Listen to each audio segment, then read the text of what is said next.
गाना बहुत ही प्यारा सैड सॉन्ग है। फैंटेसी गेम मोबाइल पे, जैसे अगर चेन्नई और मुंबई का मैच है। और एल्बम का नाम देख सकते हैं आप लोग।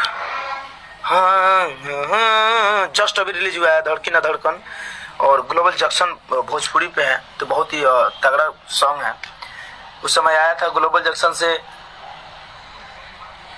बम भोले बम भोले बम भोले बम, कालो के काल महादेव त्रिपुरारी।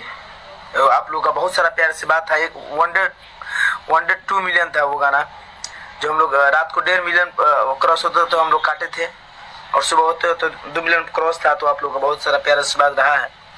और जाइए उस चैनल पे, ग्लोबल जंक्शन भोजपुरी में फर्स्ट गाना अपना रिलीज हुआ है, बहुत ही तगड़ा सॉन्ग है भाई।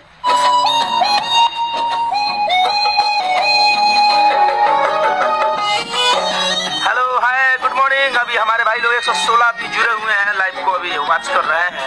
अभिजीत कुमार जी, फिल्म कब आएगा भैया? बहुत जल्दी।